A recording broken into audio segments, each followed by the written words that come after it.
Un accident de la circulation fait 15 morts et 10 blessés graves sur la route Mbalmayo-San-Mélima.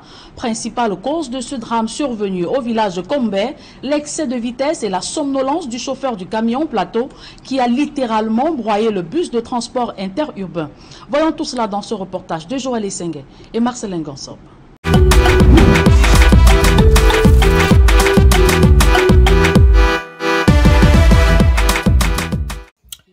Morts. 15 morts en un jour. Aujourd'hui, c'est le mercredi 9 octobre 2024 et une fois de plus sur les routes du Cameroun, nous avons 15 morts suite à un accident de circulation entre Mbalmayo et Ebolova dans la région du Sud. 15 vies de Camerounais emportés comme ça à la suite d'un accident de circulation. Une fois de plus. La dernière fois, c'était Landringomo. Sur la route, j'imagine, j'avais suivi qu'il était sur la, en allant vers le sud Cameroun, ou je n'étais pas sur la route de l'Ouest, je ne sais pas trop. Mais, une fois de plus, les routes camerounaises emportent plusieurs vies en un seul jour. Avant que nous ne puissions commenter sur cette vidéo, je vous invite d'abord à suivre le reportage de Equinox Télévision et je vous reviens à tout à l'heure.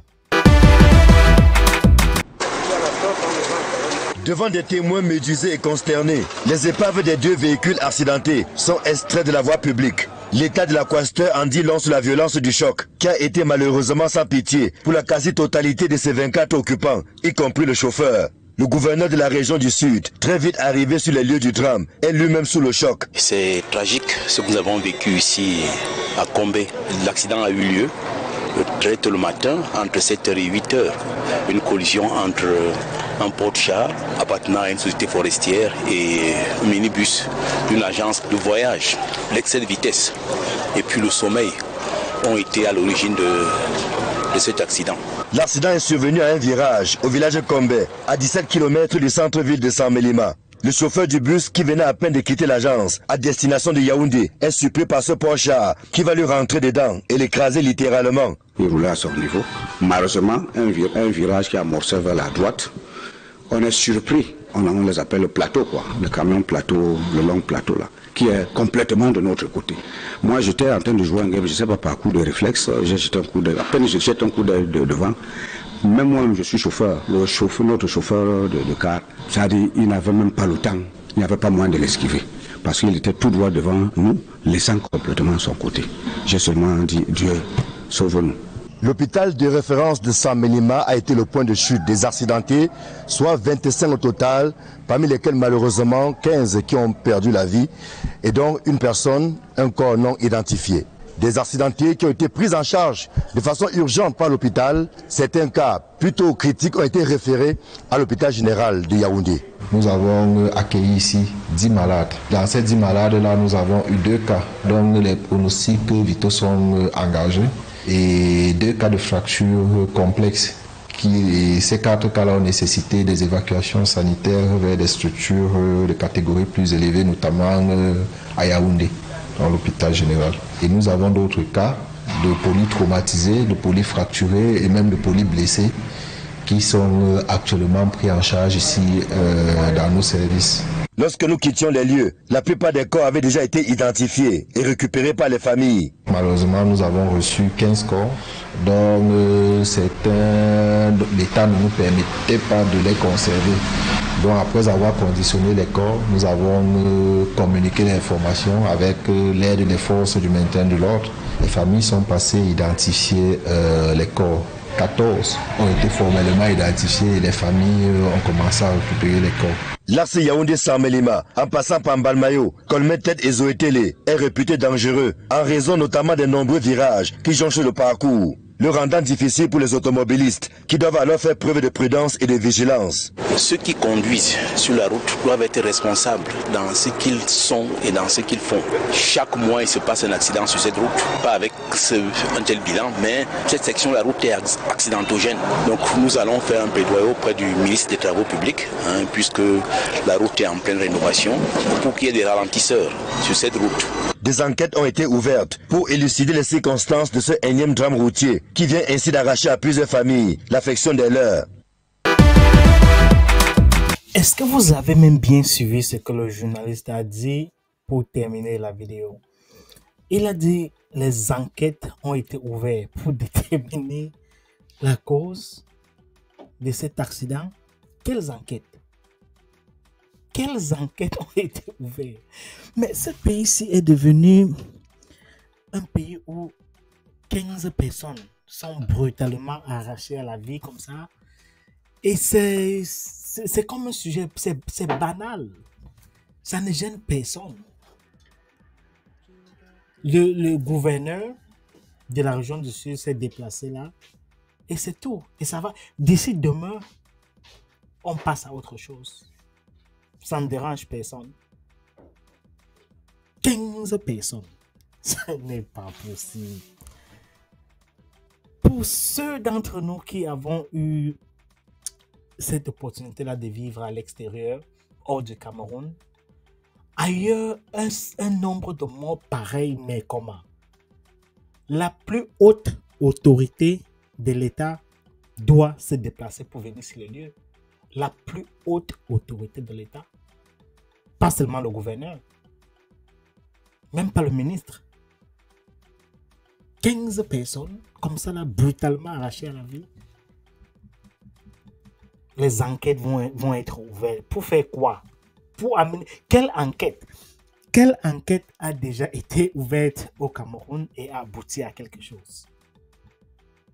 Dans le pire des cas, on va donner une sanction à cette compagnie-là et ils risqueront de changer de nom, repeindre le bus, puis c'est ce qu'ils font généralement. Ils envoient quelqu'un sur les lieux rapidement couvrir le nom de la société de transport sur le bus pour que ça ne les cause pas une mauvaise publicité. Et on passe à autre chose. On s'en va au ministère des Transports, on paye les frais, je ne sais pas quoi c'est. Et après, peut-être on change de nom et on continue à opérer comme si de rien n'était.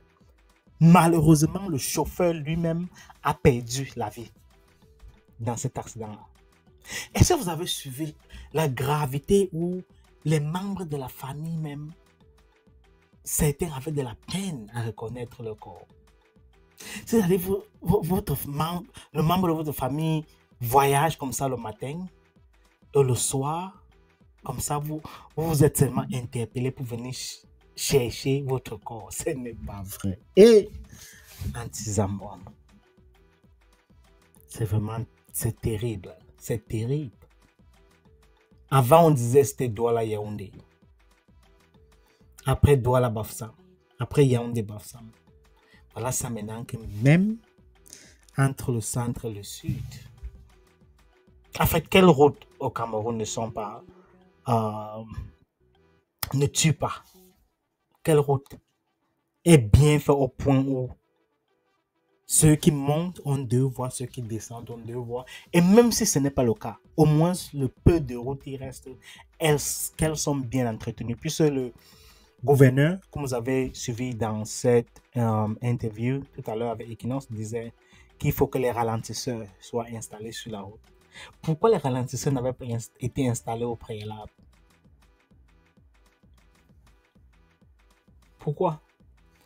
Pourquoi les ralentisseurs n'avaient pas été installés au préalable? Parce que celui qui construisait la route n'avait pas jugé important de le faire. Et même si c'était prévu, il a trouvé nécessaire, il a trouvé bon d'omettre ça pour pouvoir épargner un peu dans son budget. Et si vous écoutez alors le kilométrage auquel a été facturé, le prix du kilométrage de cette route-là, puis il y a des Douala, j'ai suivi le nouveau kilométrage, il y a 6 milliards de francs CFA par kilomètre de route. 6 milliards. de francs CFA par kilomètre de route. Est-ce que vous entendez même le montant? 6 milliards de francs CFA? Ce n'est pas possible. Et anti-Zambois. C'est terrible. Bon, tout ce que nous pouvons faire, c'est souhaiter à ces familles-là toutes nos sincères et vraiment douloureuses condoléances. Ce n'est pas facile de perdre un membre de sa famille dans une brutalité comme celle-là, aussi brusquement comme cela. Ce n'est pas du tout facile. Mais bon, au Cameroun, c'est devenu un peu la norme. Bon, c'est un autre accident. Et dès demain, on passe à autre chose. Le sujet va changer subitement.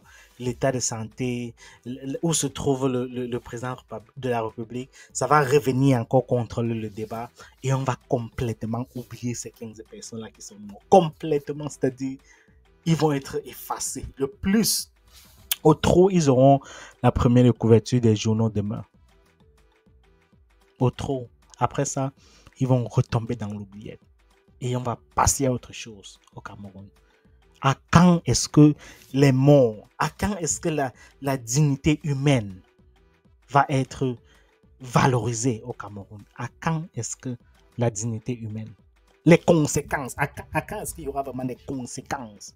C'est-à-dire, on va se poser les questions. Est-ce que celui qui était responsable de construire ces routes-là, à quel point ont-ils échoué? Qui portera les conséquences? À quel moment les investigations, les enquêtes réelles aboutiront au Cameroun? Ça, c'est la question qu'on continue à se poser et on continuera à se poser tant que les choses ne changent pas de façon structurelle au Cameroun. Écrivez en commentaire ce que vous pensez. Quand est-ce que cela va changer? Quand est-ce que vous pensez que le Cameroun va désormais prendre ses citoyens au sérieux?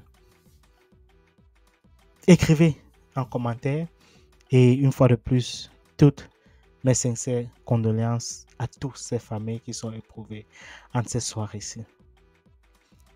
Vraiment, c'est dur, c'est difficile, mais ainsi va la vie.